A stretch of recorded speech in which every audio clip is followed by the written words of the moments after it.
ഞാൻ പറയല്ല, മുജാഹിദ് നേതാവ് സക്കരിയ സലാഹി പറയുന്നത് ഞാൻ കേൾപ്പിച്ചു തരാം. ഇതിലും വലിയ ശിർക്കുണ്ടോ? റസൂലുള്ളാഹിനെ വിളിച്ച് ആയിരക്കണക്കിന് ആളുകൾ ഒരുമിച്ച് കൂട്ടിയിട്ട് റസൂലുള്ളാഹിനെ വിളിച്ച് ഇങ്ങനെ പ്രാർത്ഥിക്കുക, സഹായം ചോദിക്കുക, ഇതിലും വലിയ ശിർക്കുണ്ടോ?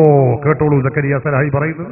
റസൂലുള്ളാഹിനെ വിളിച്ച് പരസ്യമായി പ്രാർത്ഥിച്ച് ആയിരക്കണക്കിന് ആളുകളെ കൊണ്ടായും പറയിക്കുന്ന കടുത്ത ശിർക്ക്, തൊട്ട് കാണിക്കാവുന്ന ശിർക്ക്. നിങ്ങളാണോ ഞങ്ങൾ നവീകരണം പറഞ്ഞ് ആക്ഷേപിക്കുന്നത്? ഖുബൂരികളെ, ഇതിലും വലിയ ശിർക്കുണ്ടോ ലോകത്ത്? ഇതിലും വലിയ ശിർക്കുണ്ടോ എന്നാ ചോദിക്കുന്നത്. എന്താ ശിർക്ക്? റസൂലുള്ളാഹിനെ വിളിച്ച് സഹായം ചോദിക്കുന്നു. നമ്മൾ മങ്കൂസ് മൗലിദ് നിങ്ങൾക്കറിയില്ലേ? ആ റസൂലുള്ളാഹിനെ വിളിക്കുന്ന ഒരു വരിയുണ്ട്, യാ സയ്യിദ സാദാതി ജിതുക ഖാസിദാ അർജൂ ഹിമാക ഫലാ തുഖയ്യിബ് മഖ്സദി ഖദ് ഹല്ല ബി മാ ഖദ് അലിംത മിനൽ അദാ വൽളുൽമി വൽളുൽഫി ശദീദി ഫഅസ്ഇദി. റസൂലുള്ളാഹിനെ വിളിച്ച് സഹായം ചോദിക്കുന്ന വരിയുണ്ട്.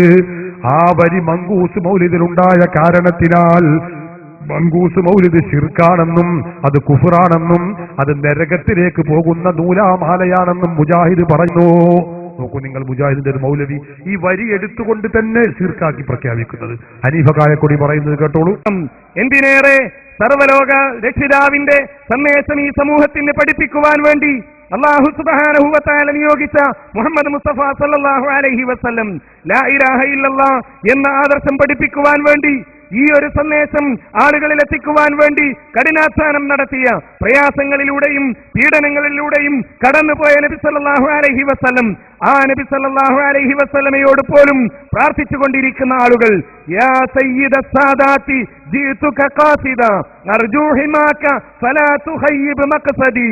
കണ്ടോ, ഈ വരി പറഞ്ഞുകൊണ്ട് അത് ശിർക്കാകുന്നു എന്ന, അത് ചെയ്യുന്നവൻ, അത് ചൊല്ലുന്നവൻ മുശ്രിക്കാകുന്നു. നിങ്ങൾ ഓർക്കണം, മുജാഹിദുകൾ പറയുകയാണ്. എങ്കിൽ ഞാൻ പറഞ്ഞല്ലോ, ഇതിലേറെ പത്തരപ്പണത്തൂക്കം മുൻപന്തിൽ നിന്നുകൊണ്ട് മഹാനായ ഇമാമുൽ ആളം അബൂ ഹനീഫ തങ്ങള് അവർ ചൊല്ലുന്നതെന്താണ്?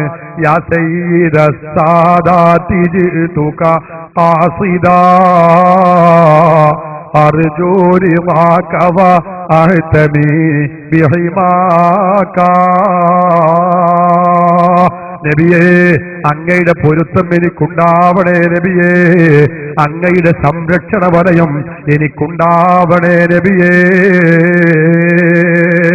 എന്നിട്ട് പറയുന്നു, അനതാമിഉം ഫിൽ ജൂദി മിൻക വലം യകുൻ ലി അബീ ഹനീഫത ഫിൽ അനാമി സിവാക.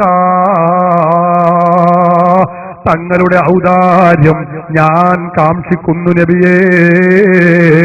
സൃഷ്ടികളിൽ നിന്ന് എനിക്ക് തുണയായി സഹായിയായി തങ്ങളല്ലാതെ മറ്റൊരാളുമില്ല നബിയേ. അബൂ ഹനീഫ ഇമാമ് റസൂലുള്ളാഹിനെ വിളിച്ച് സഹായം ചോദിക്കുന്നു. മുജാഹിദുകളുടെ ഭാഷയിൽ കൊടിയ ശിർക്കാണ്, ലോകത്തെ ഏറ്റവും വലിയ ശിർക്കാണ്. ഇതിലും വലിയ ശിർക്കുണ്ടോ എന്നാണ് മുജാഹിദ് ചോദിക്കുന്നതെങ്കിൽ, ഇത് ചൊല്ലിയ ഇമാമുൽ ആളം അബൂ ഹനീഫ മുശ്രിക്കായോ? അവർ ഖുർആൻ അറിയാത്തവരാണോ? മുജാഹിദുകൾ ദുർവ്യാഖ്യാനിക്കുന്ന ആയത്തുകൾ കാണാത്തവരാണോ? ഇമാം അബൂ ഹനീഫ ലക്ഷക്കണക്കായ ഹദീസ് പാണ്ഡിത്യമുള്ളവർ, ലോകത്ത് മുഴുവനും തൗഹീദിന്റെ പ്രഭ ചൊരുത്തിയിട്ടുള്ള ആളുകൾ, പ്രഭ ലോകത്ത് അറിയിച്ചു കൊടുത്തിട്ടുള്ള മഹാപണ്ഡിതൻ, തൗഹീദ് ജനങ്ങൾക്ക് പഠിപ്പിച്ച പണ്ഡിതൻ. നമുക്കറിയില്ലേ, ശിർക്കിൽ നിന്ന് സമുദായത്തെ രക്ഷിച്ച ഇമാമുൽ ആളം അബൂ ഹനീഫ മുശ്രിക്കായോ കാഫിറായോ?